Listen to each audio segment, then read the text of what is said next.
La femme pointe du doigt. L'instant d'après, un phénomène étrange se produit. Le monstre qui se trouve dans un autre pays reproduit exactement le même geste. Puis la femme ouvre les bras, faisant signe aux gens à ses pieds de s'écarter. Une fois que tout le monde s'est éloigné du monstre, la femme se dépêche de lui faire plier les genoux, puis écrit sur le sol un message pour rassurer la population, et promet de ne surtout pas les détruire. Ce geste de bonne volonté convainc les gens que c'est un monstre bienveillant. Cependant, leur joie est de courte durée. Un monstre mécanique débarque soudain dans la ville et commence à détruire les bâtiments alentours. Jenny reconnaît immédiatement son ex-petite amie. Elle court alors jusqu'au parc et gifle Jack. Au même instant, dans l'autre pays, le monstre gifle aussi le robot géant. Mais Jenny ne fait évidemment pas le poids face à Jack. Elle est instantanément mise à terre. De retour chez elle, Jenny bouillonne de colère. C'est alors qu'une idée lui vient. Le lendemain donc, alors que Jack s'apprête à tout écraser, il voit soudain un monstre foncer droit sur lui. Cette scène terrifiante le fait immédiatement fuir. À cet instant, Jenny devine les intentions de l'homme. Elle se dépêche de contrôler le monstre, qui attrape l'homme dans sa main.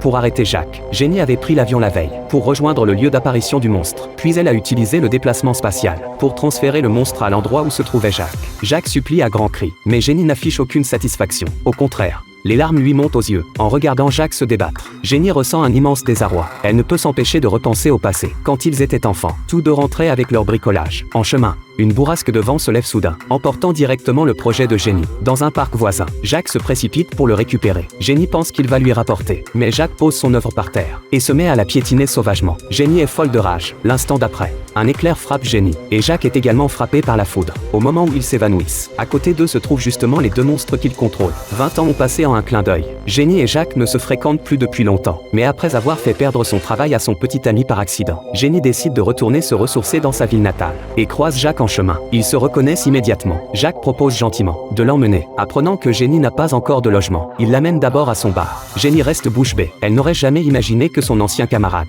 soit devenu si fortuné. Au fil de leurs échanges, Jenny réalise aussi que Jack semble avoir changé et abandonne ses anciens préjugés. Apprenant que Jenny n'a toujours pas de logement, Jack ne cesse d'aider Jenny. Il lui trouve même un endroit où loger et lui apporte plein de meubles avec attention. Le comportement de Jack touche profondément Jenny. Cependant, elle ne sait pas encore que Jack a des sentiments pour elle.